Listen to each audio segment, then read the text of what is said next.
Okay, off you go. Hi, everybody. Just wanted to welcome everyone to the Platonic Academy of Melbourne's presentation on Platonism in ancient Egypt. Today is the 20th of February, 2025, actually. And we're looking forward to presenting this webinar to everybody because there's been quite a lot of interest in it. So as many of you are actually aware, in 2023, we ran the Platonic Academy of Melbourne hosted a study tour to Greece. And that was quite a big success. So following on from that, and given where our studies in Platonism have taken us, and we could specifically say the Platonic influences in Sufism, Platonism in Christianity, Plato's myths, we thought that it might be fitting to present a second study tour to one of the world's most mystical countries that still has that essence of mysticism, and that is Egypt. So the first thing you'll notice is that we have actually split this tour into two. The first part of it is the main part of the tour, which is 13 days, and that will run from the 15th to the 27th of October. The second part of the tour will be an optional extension into St. Catherine and Mount Sinai, and that will be a short 3-day, 2-night trip between the 27th to the 29th of October. And the reason for this is twofold. The first reason is that for a lot of people, 13 days is quite a long trip, so they'd be quite happy to end it there, Cairo to Cairo. The second reason is that some people may not feel entirely comfortable about heading out into Mount Sinai because it is reasonably remote part of the country, and I am going to talk a little bit more about that a little bit later. So today I'm just going to head through the itinerary itself, and I will also be throwing over to Bernie to talk to us a little bit about the talks and the presentations that he will be doing while we are in Egypt. The journey will begin in Cairo, then we're going to head northwards into Alexandria, returning to the southern parts of Egypt, and then there will be a cruise between Aswan and Luxor. So Aswan and Luxor are also known as Upper Egypt and Lower Egypt. You will have the opportunity to listen and participate in Bernie's lectures in situ, so that is amongst the ancient sites, and I would also like to mention that any of the pictures that you see here, apart from one, which I will specifically send you a disclaimer on that one, all of these photographs are actually my own. I have traveled to Egypt many times, absolutely love the Middle East in general, and love the Arabic culture, but also their history. So all of these photographs are actually genuine photographs of mine, and they haven't been digitally changed. So starting off, this trip is going to be quite significant because the dates we've chosen have been worked around the Festival of the Sun, which takes place in Abu Simbel.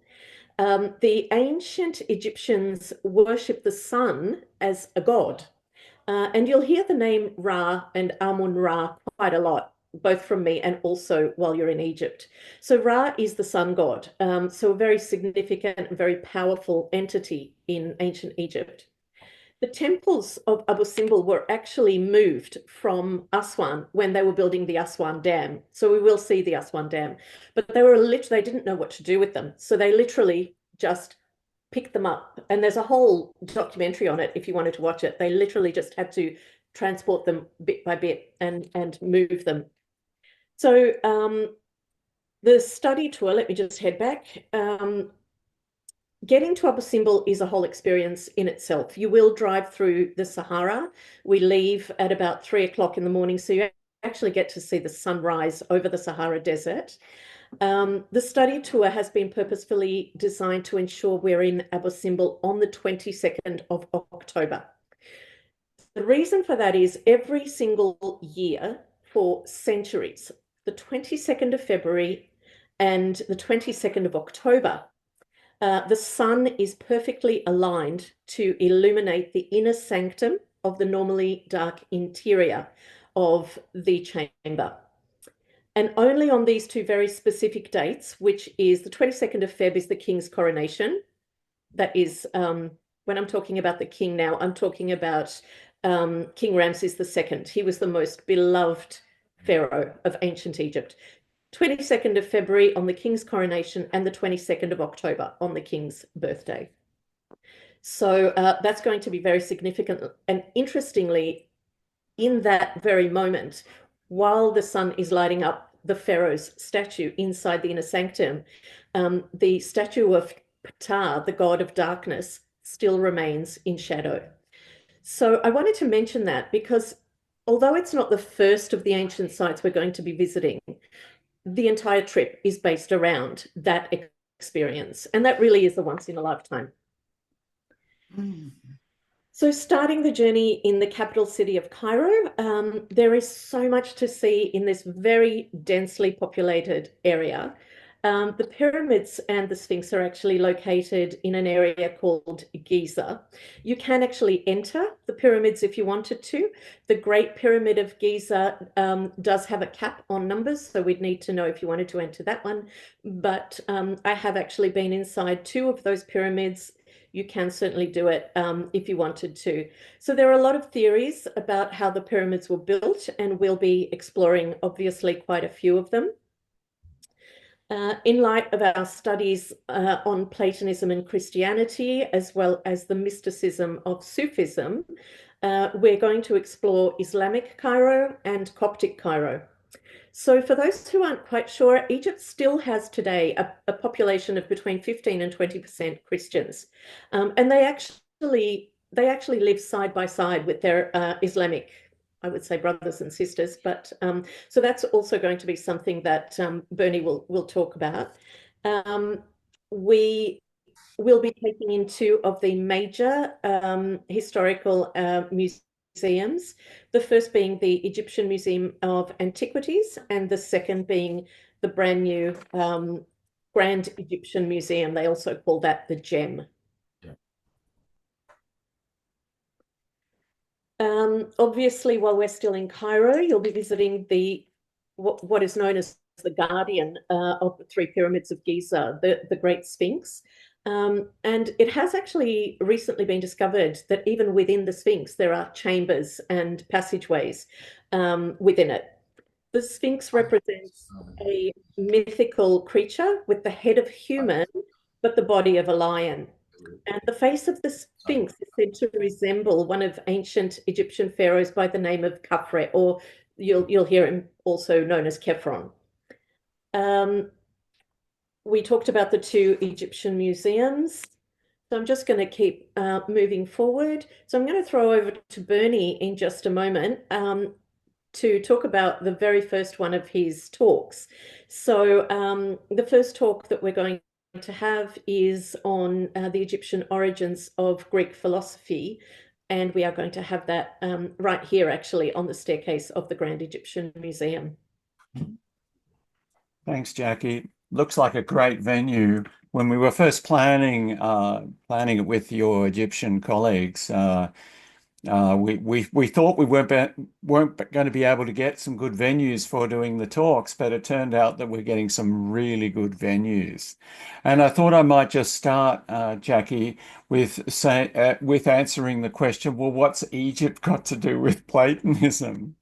And at first, if you don't know that much about the history of Platonism, you may think that it's quite curious, but in various layers right through the history of Platonism, there are very important connections with Egypt. In fact, some of the crucial developments happened in Egypt. And so this started with Greek philosophers generally, even before Plato, but including Plato and Aristotle, trace the source of the wisdom tradition back to Egypt. That was their source, much more than Babylonian, even though they seem to get quite a bit of astronomy from Babylon. So that's where it starts, and I'll talk a little bit about that in a moment. Plato's respect for the Egyptians and how that comes out in the dialogues. But then there's Platonism and Neoplatonism, which developed in Athens after Plato, but sometimes, much more importantly, the developments occurred in Egypt, especially Alexandria. And that's where we get Hellenistic Judaism, which was heavily influenced by Platonism. So people might know the figure of Philo, whose works survive from that tradition, and and the wisdom texts that remain in the Catholic and Orthodox Bible and also in the Apocrypha. These are all from that Hellenistic Judaism that's clearly influenced Christian Platonism, especially in the theology, in the notion of what is the Godhead and what is the relation of the Godhead to the Son, and that sort of stuff. It's very Platonic language there. And then a really special thing we're going to engage with is with Gnosticism. And Gnosticism was was we only heard about by mostly by heresy, Gnosticism. as a heresy until 1945, when the Nag Hammadi library was discovered. So we've got Plato and the philosophers' interest in Platonism. We've got Neoplatonism developing in Alexandria, Christian Platonism coming out of Judaic Platonism. We've got the Gnostic texts, the Nag Hammadi library, and then we're going to also look at some early sites of Islam in Egypt, in Cairo, and talk about Islamicate philosophy and Sufism as influenced by Platonism.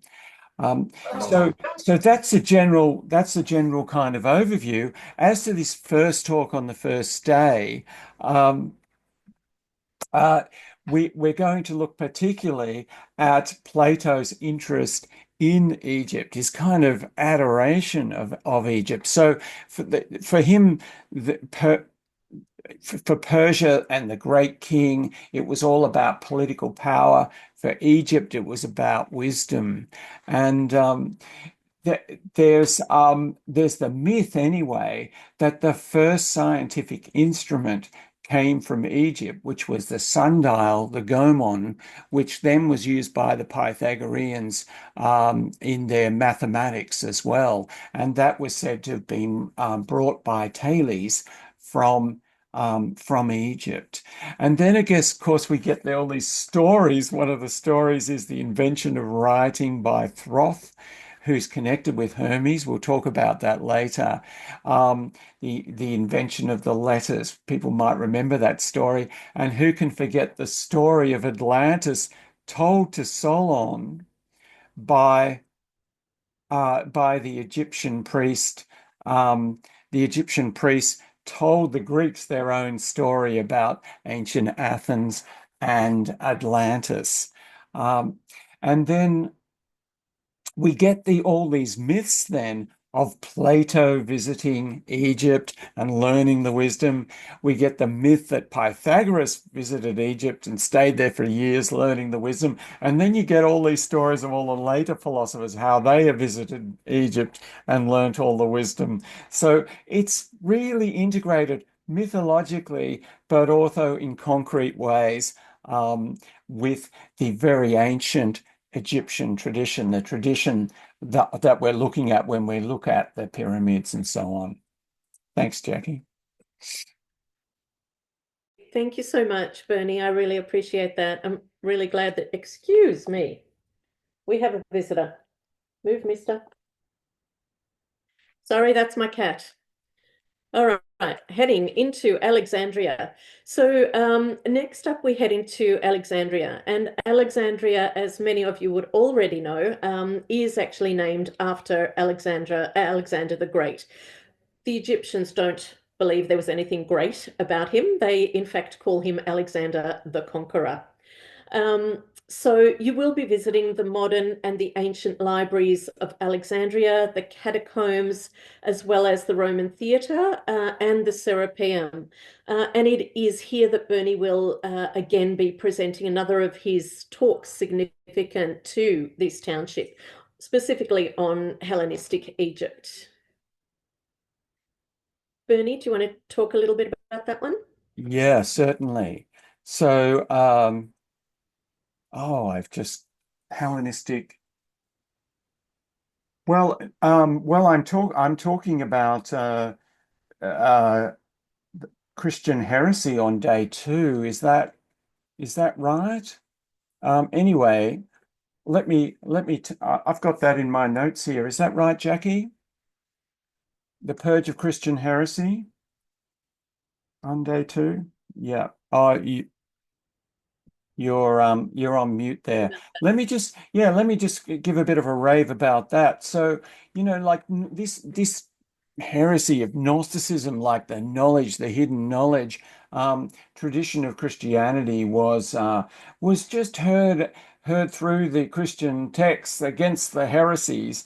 And we didn't really know much about it until 1945, when some shepherds down in the Nile Valley stumbled across these vases, huge earthenware vases containing the Nag Hammadi library, and that opened up this amazing world of Gnosticism and other Christian texts outside the Orthodox tradition. And we're going to be seeing them in Cairo in the Coptic Museum, which has an entire room dedicated to displays about this Nag Hammadi library, which revealed a whole new dimension to the history of Christianity. Um, and Yeah, so that's on day two, Jackie. Have you got to day three yet? Or you jumped straight to Alexandria, didn't Yeah, you?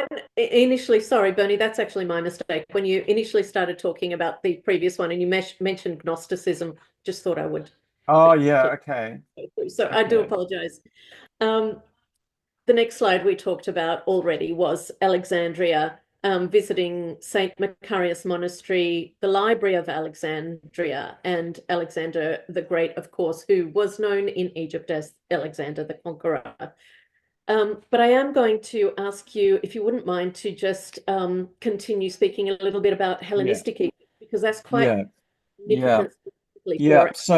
so of course we have the conquest, as Jackie said, of Alexandria, and then Alexander, and then very early on, Alexandria. There's many Alexandrias, but Alexandria on the Nile Delta was established and very quickly developed, and it had a large population of Greeks, of Jews, and of Egyptians. And the Jews were under the protection of the what do you say, the king Ptolemy. There were 12 Ptolemies from the first right through. And we have this wealthy city, an enormous exchange of ideas going on there through the trade. And we have very early on, for example, Euclid's Elements of geometry. So an incredible record of the development of geometry up to that time. And we have lots of evidence of the practice of Platonic science and philosophy in Alexandria. And so what developed there also is the influence of philosophy on the Jews, onto Hellenistic Judaism, and this massive transformation of Judaism, like the Torah, the Jewish Bible was translated into Greek, and that's what most Jews knew, including the early Christians. We get Philo in the wisdom texts and so on.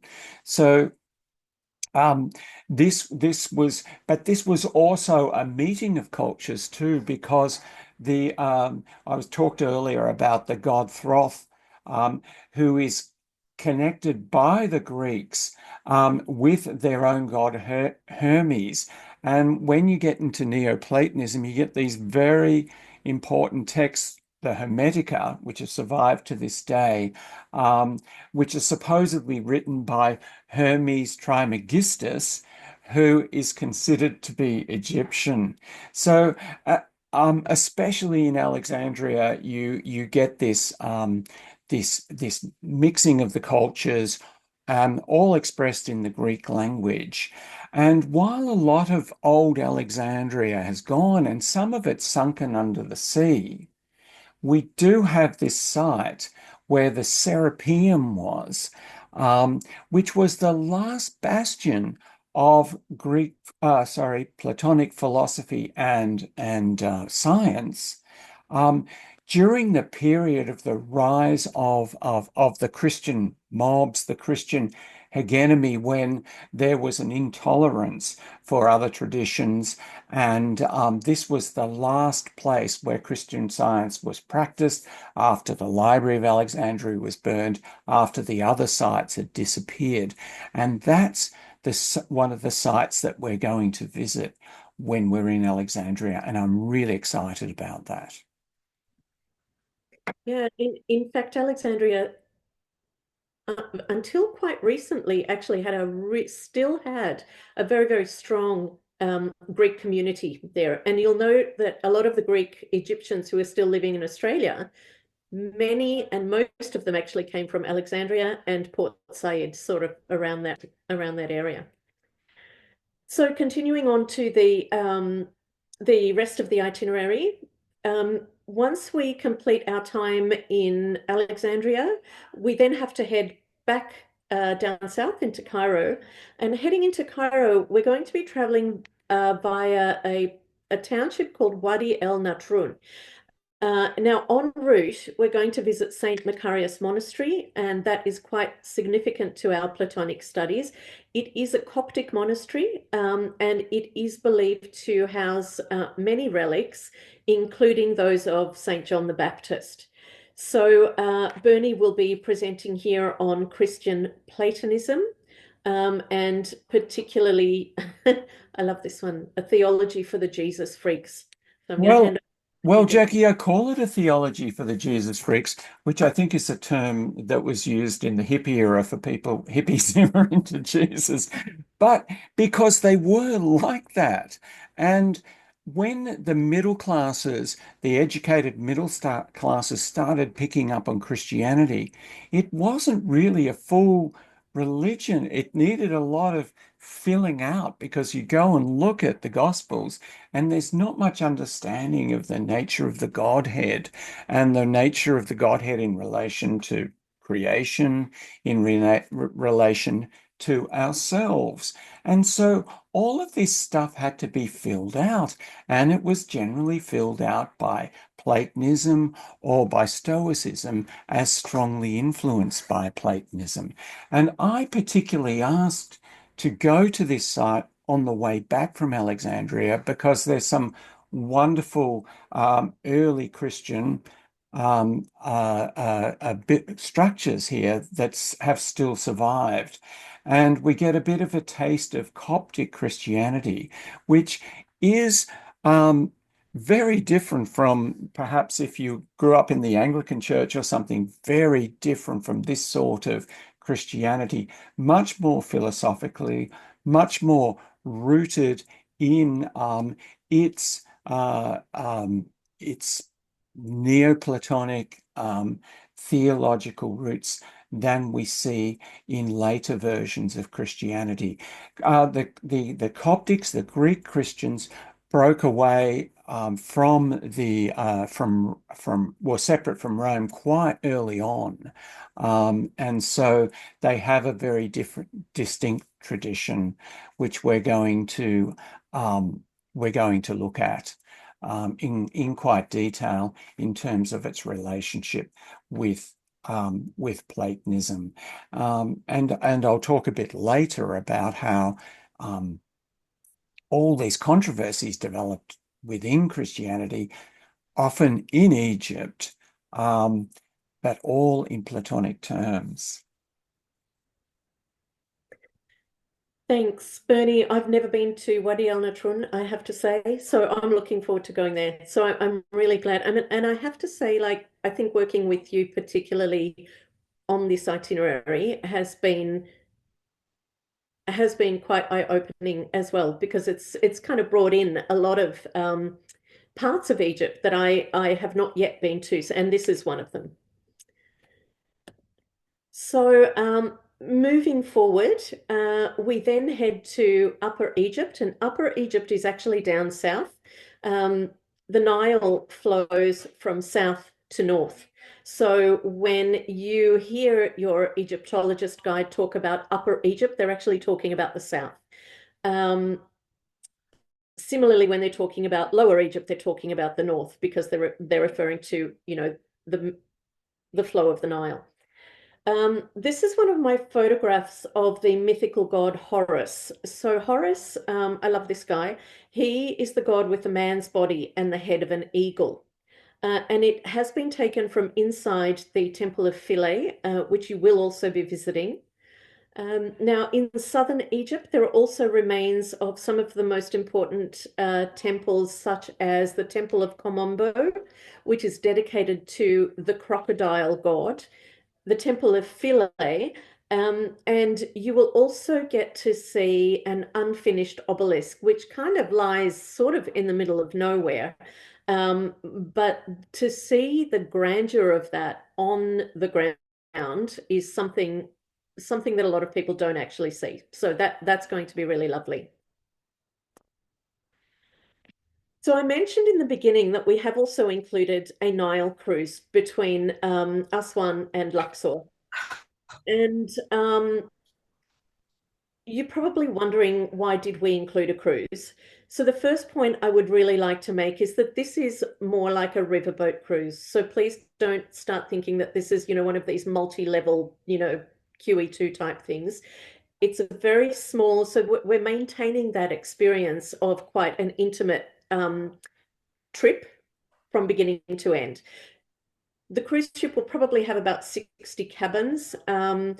And the main reason that I decided to include the cruise is that because with the cruise, we can actually get to townships and ports that are really difficult to get to overland by road, and they're not really accessible by road. So the entire experience is still going to be quite unique. Um, I also wanted to mention that for the entire time during Egypt, you've probably heard me already talking about Egyptologist guides. So we won't just be using guides that have been well read. We are employing Egyptologists on the ground, and all of our guys actually they have to have a minimum of 5 years experience before they can work for our team on the ground there. Thank you. Now, while I think what we also said was that many of our talks are going to be in situ, and that is actually true. However, Egypt does have some really, really strict regulations around who can speak at the ancient sites. So some of them are going to be held on the cruise, and most likely when we're cruising. Well, Jackie, I think that could be really nice. You've got a note for me, sun deck of the cruise boat. So Yeah. I'm thinking that would be a nice place. Hopefully, if there's a bit of shade as well, depending on the weather. Um, but that would be a really nice place to ha have a fairly relaxed discussion and about some of Current, these topics, and um, what I want to be talking about when we get a chance on the first day on the sun deck is um, is some of the fascinating history around their theology and the Christian influence in that. I mean, some of us grew up Christian and we heard about God being three in one. Well, what was that all about? Why three in one? And there were lots of challenges to this, saying, well, there should really only be one God. And actually, the Islamic challenge, when that came along, um, picked up on that really strongly and said, yeah, we are monotheistic full on, not like this this other story. But the background to how we got to this three in one thing is really relating Jesus talking about his Father, and so there's the Father and the Son, and there's the Father and the Son in heaven, and then there's the Son on earth. And this was related to the Neoplatonic monad and logos. The Son was the logos, the monad was the Father, or the monad and the dyad. And then they brought the Holy Spirit in as well, and you got this Trinity. But then you have these other disputes about the nature of Christ or Jesus Christ. Was he part man or man and God? And you got this huge movement within Christianity, the monophysites, who said, well, he's just all one. And so that was really important movement in Egypt, and it was part of the Coptic split, the debate over this, and it was also important for the uptake of Islam in these regions that this theology. So I'm going to talk a bit about the history of all of that and how all that connects with, what we understand directly through reading Plato. Thanks, Bernie. Have I moved too fast with my slide? Oh, You're right. I can see as for us, we lost internet connection because noticed. we don't know what's happening. We don't. Don't worry too much, Norman. We're recording the whole thing, so we can actually send you the entire thing. Don't. Yes. Yeah. I mean, this has been going. Paused. Oh. All right. Oh. Yeah, go on, Jackie. Paused. Have you already spoken to this slide? That was what you were talking about before, right? Yes, continue, yes. Okay, lovely. So I'll move forward from there. Okay, cool. Come on, little page, move. Mhm. Oh, right. Moving forward. So we're now starting to head into the east bank of the Nile. So the sites, we're going to be doing both East Bank and West Bank, starting with the temples of Luxor and Karnak. The temples of Luxor and Karnak are known as sister temples because they're actually joined by, and you will see it, I don't have a photo up here, but they actually are joined by what they call the Avenue of the Sphinxes. The hieroglyphs on the walls of Karnak temples actually have kind of like recipes. They were told to me as almost kind of recipes. They were like medication, how to heal a broken bone, so all of this our Egyptologist guide will be talking us through. One of the highlights that you will also experience in Karnak is the sound and light show at the Temple of Karnak. This is actually reputed to be one of the very best sound and light shows in the world. And the reason for that is that you will actually move through it's actually one of the first, in fact, it's probably the only interactive sound and light show that I've ever seen. You actually get to walk through the temple as the sun is starting to set, and the lights kind of move and change. And while to some degree it is going to be a little bit touristy for sure, but that experience in itself, as the sun is starting to go down and as you're starting to move through the temple, there's something quite mystical about it. And you're walking around this guy's toe, and we're going to look about this big. So it's one of the most beautiful experiences. And I'm looking forward to doing that again. So Luxor also lends itself to being important even today for Sufi festivals and celebrations. And as we know, we have had quite a lot of information on Platonism and Sufism, and it's here that Bernie will be talking about Sufism and the Islamic Revolution. I'm just going to hand over to Bernie again.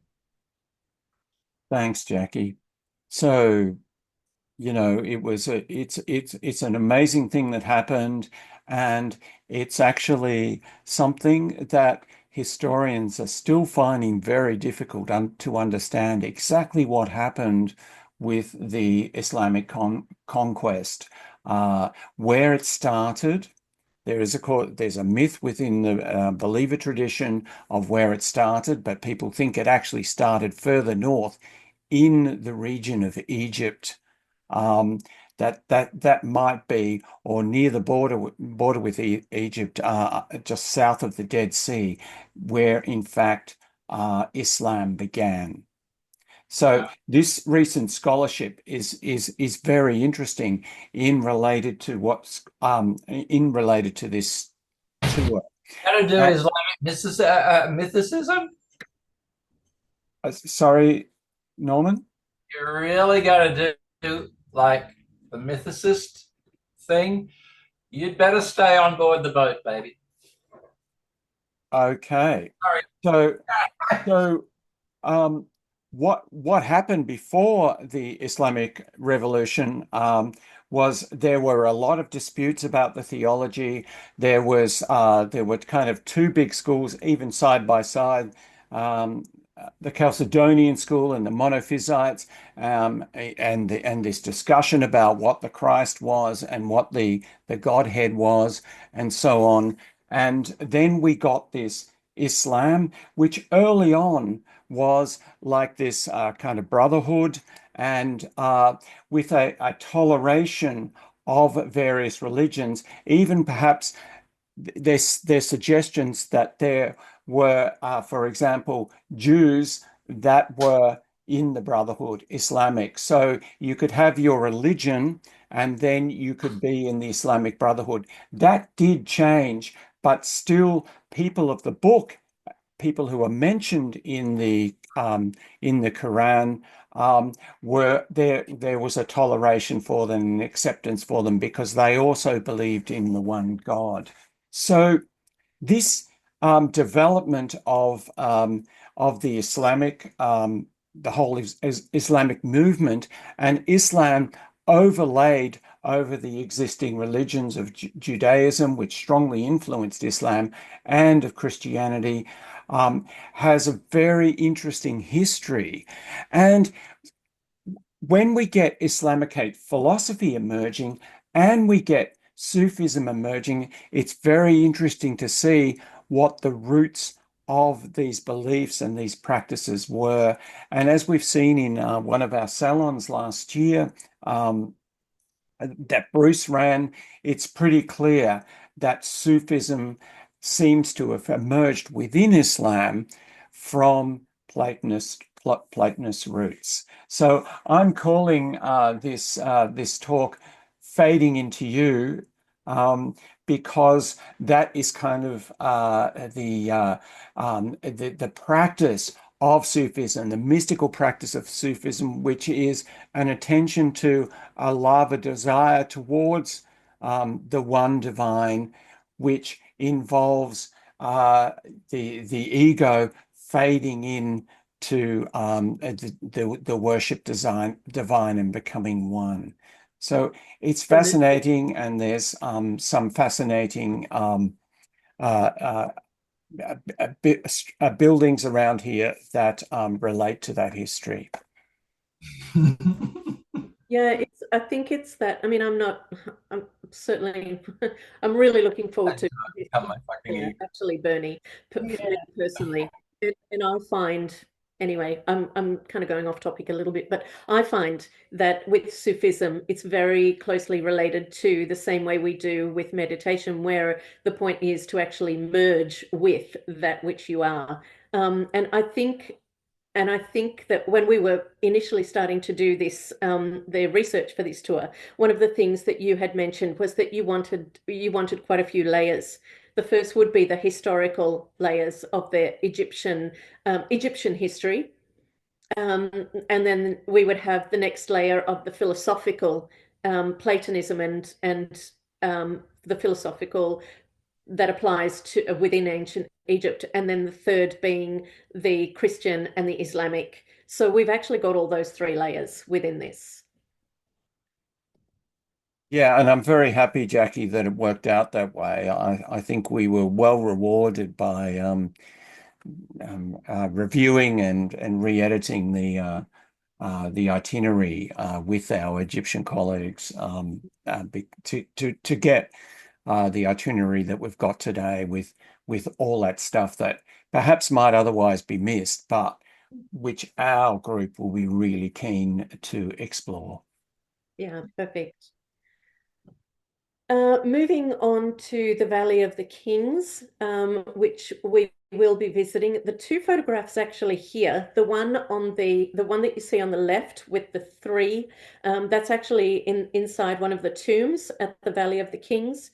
And the ones that you see on the right-hand side, where you kind of see that little staircase, that's actually the Valley of the Queens. So we will be visiting, sorry, actually, I'm wrong. That is Queen Hatshepsut's temple, which is also in the Valley of the Kings. And I'm just going to explain to you why you've got a Queen's temple in the Valley of the Kings. So in the Valley of the Kings is where you've got all the most important pharaohs of ancient Egypt. This is where they're all buried, including the boy, they call him the boy king, King Tutankhamun. So Tutankhamun, if you listen carefully to his name, it actually is a combination of 3 words. Tut being the image of, the Ankh being the symbol of the Egyptian cross plus the circle that's on the top, the Ankh. And then Amun, referring to Amun Ra, the sun god. So Tut and Amun is actually, they've actually called him the living image of the sun god Ra. You will have the opportunity to enter into 3 tombs on your own. You can actually choose up to 3 tombs. King Tut's tomb is one of them if you wanted to, but there's not a lot in there. As we know, King Tut's tomb was just kind of left in a bit of a mess. I did want to talk a little bit to the second image where we have Queen Hatshepsut's temple in the Valley of the Kings. Queen Hatshepsut, I'm just going to read this information because I think it's key. These are not my words. Hatshepsut didn't inherit her rulership like a man would have. Only sons were allowed to succeed their fathers. She was born around 1504 BC, and when her father, King Tutmosis I, died without sons, Hatshepsut married her half-brother, Tutmosis II, to help him become pharaoh. When he died, his son, Hatshepsut's stepson, became pharaoh, even though he was just 3 years old. Hatshepsut ruled in his name. So she ruled, she was the first queen, but she ruled as a male pharaoh. So she ruled in his name, but he was still considered the only pharaoh. So when Tutmosis III was about 8 years old, she took the throne herself and officially became his co-ruler. So in order to be respected as a female pharaoh, she had to dress like a man. She had to dress like a pharaoh, even wearing the royal beard, which you can actually see in the images that you'll see. You can see here on her statue. So she had to act like a man, and so she is still buried. Her tomb is actually still found in the Valley of the Kings. It's not found in the Valley of the Queens. I just think that's quite fascinating. Just kind of coming to the tail end of our 13-day tour. Just a few details to finish off. The tour itself is 12 days, 13 nights, does include a four-day Nile cruise. Accommodation throughout is going to be in 4-star hotels. A lot of meals are actually included. We have breakfast daily, and throughout the cruise, you'd have breakfast, lunch, and dinner. Domestic flights within Cairo are also included because we need to fly from Cairo to Abu Simbel and then from Luxor to back to Cairo. We have decided to actually include tipping in the cost of this tour. And the reason for that is that tipping for Aussies is too difficult. We find it uncomfortable. We find it cumbersome. So we actually thought that, look, instead of having to constantly feel like we're kind of shelling out, we've actually included all tips. So nobody will feel uncomfortable. There is 24/7 support on the ground in Egypt. And I'd also like to say that I have actually been working with these guys in Egypt for probably over 20 years. I've worked with many companies in Egypt. These guys are the standout. And I only ever use these guys for my educational tours and like anything to do. So this is why I'm using these guys as well for the Platonic Academy of Melbourne. In terms of pricing, we've actually got it on a sliding scale because we didn't know how it was going to go. So if we have 7 people, you're looking at 6,195. 8 to 12, it drops to 6,090. And if we can get 13 or more, we're looking at 5,990. Having said all of that, I do want to address the fact that when we first started working on this tour, the US dollar and the Australian dollar were quite strong. At the time, the US dollar was, the Aussie dollar was moving at between 0.65 and 0.67. Today, it's at between 0.61 and 0.62. It just hit 0.63. Having said that, I still think it's too early to call. My foreign exchange bank guys have said, give it a couple of months, it is starting to rise.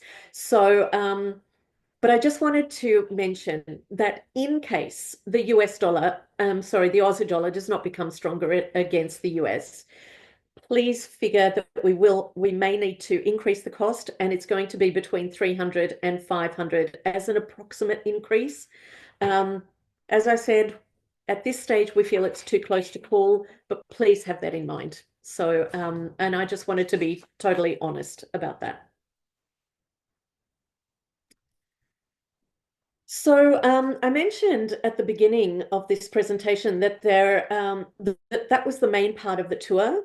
We then have an optional tour to St. Catherine and Mount Sinai, and that's only going to be a short tour right at the tail end of it. 3 days, 2 nights. So for a lot of people, the 13-day tour is ample.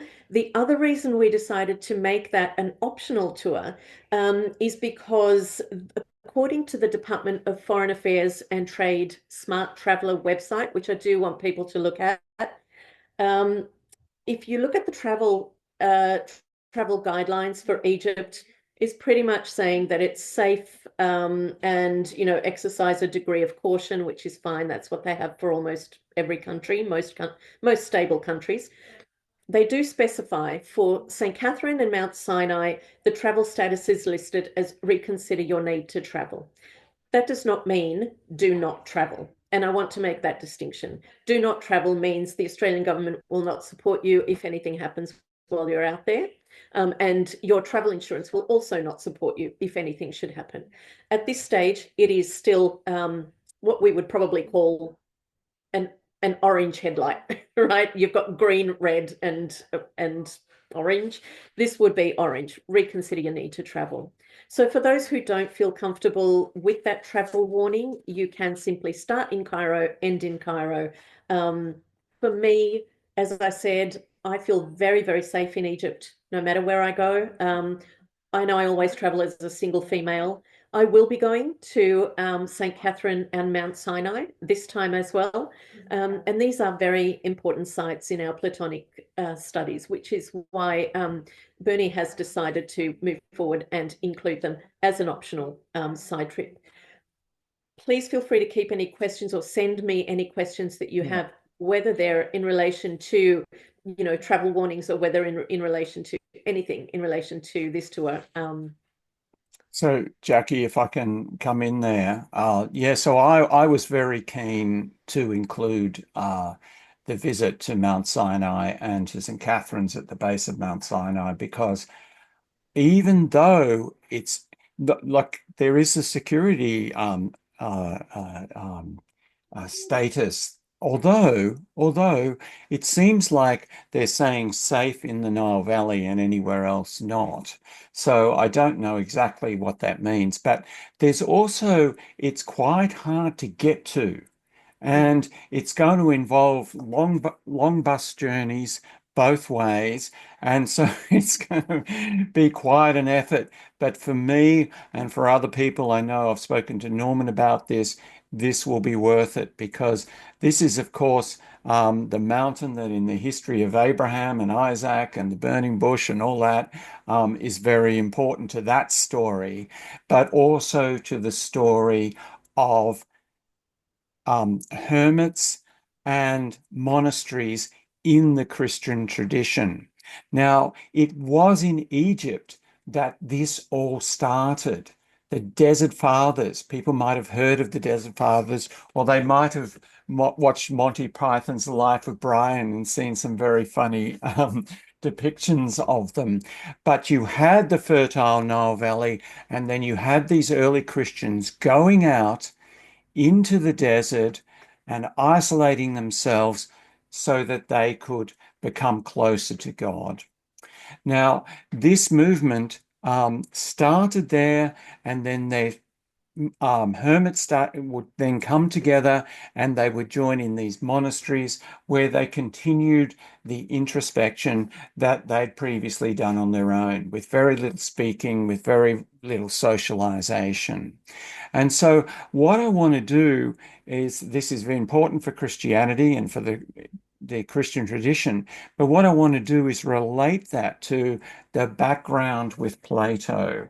Now, we know with Plato, say in the Phaedo, he said philosophy is the practice of death, of dying and death. You know, he said these kind of extreme things, but it was all about moving away from your sensual experience, moving away from your social experience, detaching yourself from your desires and going into an introspection.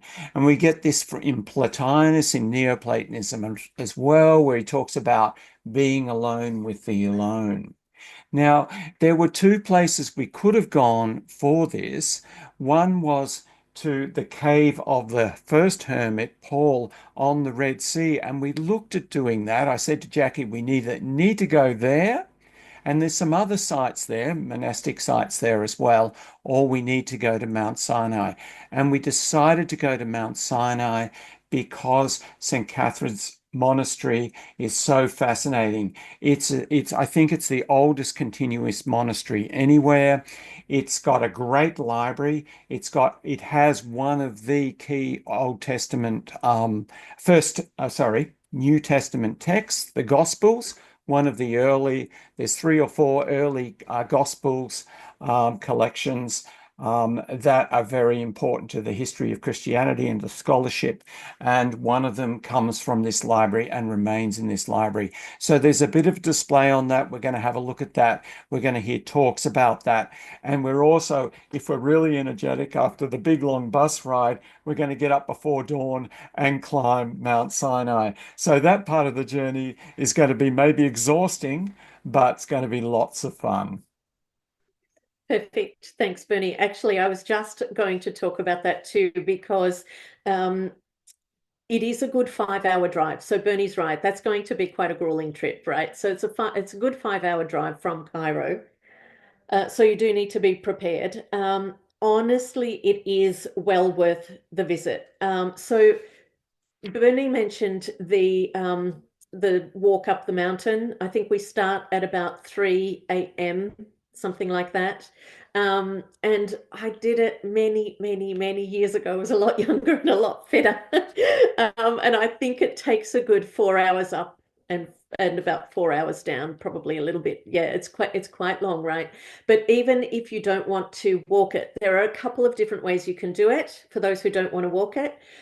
You can either not walk it at all, because we are including it as a visit to St. Catherine by coach later on that same afternoon, or is it the next day? I can't remember. But we are including it for those who don't want to walk up the mountain. And for those who do, there are two ways you can do it. You can either walk up on your own. When we say on your own, there are going to be escorts, of course, walking with us, right? alternatively, you can walk sort of halfway up, and then there is somebody there with a camel that will actually take you up to the rest of the journey.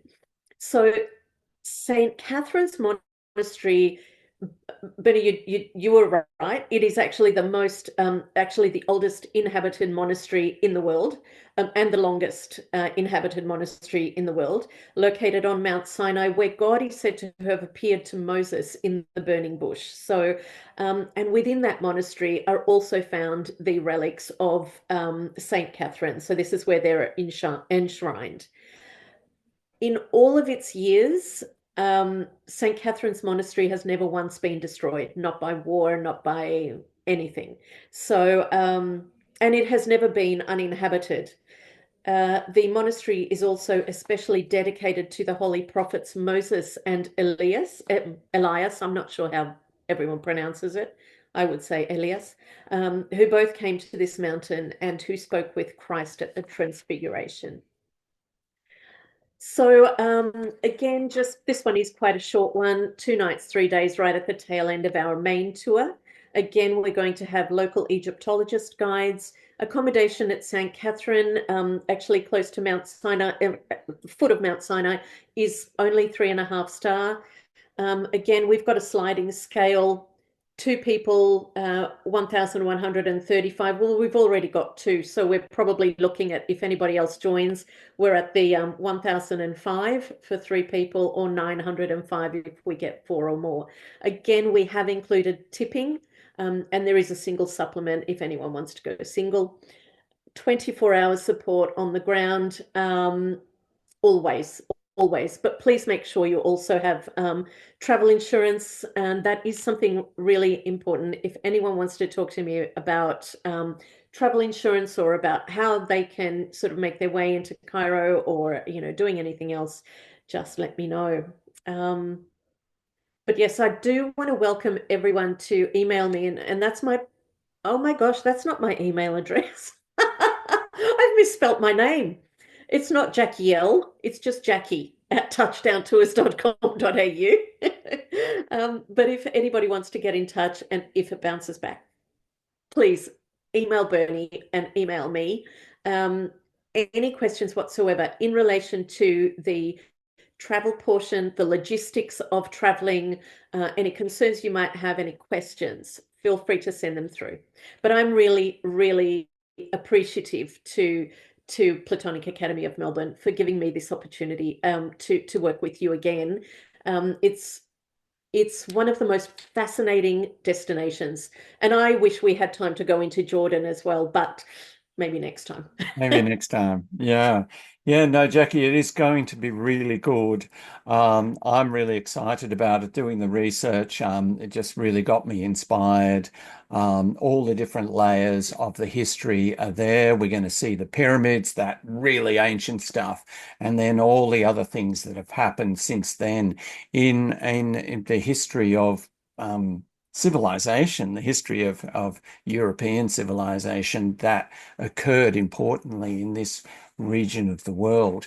Now, if like Jackie's email is different, contacts, go to the Platonic Academy website. We've got a post up there which has everything, including links through to Touchdown Tours, Jackie's travel agent. So that's your go-to place. Or you can email us if you have any issues about contacts. So do that, and I don't and yeah, that's probably it, is it? Jackie, anything else you wanted to say? For me, I really want to welcome any questions, and even any feedback. And Come on. Come on. please, because whatever questions you have, Norman or Anne, have you got any questions? Yeah, just how hot will it be? When are we going to be there? October. No, October isn't going to be hot. October will probably be, I'm going to guess, about 25 to 28 degrees. Okay. Yeah. Yeah, they say not to travel in summer, don't they? Oh my God, I've been there in summer. It's Yeah. unbearable, even for someone who loves summer. So, you know, October is autumn in the Northern Hemisphere, and so it's recommended as quite a good time to go, Okay. especially late October, actually. Early October can still be a bit hot. That's what I heard. Yeah, anything else, Norman or Anne? Yeah. Well, you got anything else, Norman? We're using you to help everyone else who's just watching on the recording. Um, But okay, but being a Muslim country, are there going to be problems with drinking alcohol? No, no, actually, oddly, no. And alcohol is even served on the ship. So Egypt is quite a secular, it's quite an open country. And you'll find that, I mean, a lot of Egyptians actually will have a glass of beer with their meal, or even, you know, a glass of wine. So it is not it's not a major problem. No. What about female dress? Exactly how you would dress in Melbourne, apart from obviously when we're going into Oh, yeah. obviously when we're going into, you know, mosque, temples, you Yes. know, mosques, or, you know, churches. churches. Thank you. Apart from that, really, t-shirts are fine. Even shorts are fine in Cairo, and even throughout. I mean, there is even a like a little mini spa on board the ship. So yeah, bring your bathers. Right. So maybe would it be like in some countries, women wouldn't be allowed to, it wouldn't be appropriate to wear singlet tops, would it? Would that be right? Cover your shoulders? Yeah, I have seen women wearing singlet Oh, well, tops. there you go. It's not Okay. a major drama in a place like Egypt. Oh, Tourism is so fantastic. big in Egypt. I don't recommend it because I kind of just think, you know, I don't know, I probably just wouldn't. T-shirts, even I even wear yeah, I even wear those, even those, like a shirt like this, like a linen shirt that Yeah. is sleeveless. Even those are okay, but you know, nothing really kind of tight fitting and things like that. But that's Well, pretty much. Yeah. Yeah. it's not really an issue. That's great. Yeah. Um, okay. I don't know what else I could possibly uh give you. I mean, the information, honestly, I feel so comfortable in Egypt. Um and I think that there is a big misconception about Arabic countries in general. But Egypt itself, yeah, I don't have a problem traveling around. Right. Right. Well, I suppose, Jackie, if anyone's got any more questions, people watching the recording, which I think is most of the people, they can just contact you and have a chat with you, if they have any queries at all. And Yes, and they can even give me a buzz if they wanted to give me a call and have a conversation. That's also quite easy. Happy to talk to anyone. all right. Well, thanks, Norman and Anne, for attending and being our, our token audience. That's great. Yay, Okay. So yay. we'll get the recording out on the website so that everyone else can see it as well. Jackie, will we wind it up? Will I turn the recording off? Yeah. I think so. Thank you so much, everybody. Appreciate your time. Okay. See you, everyone.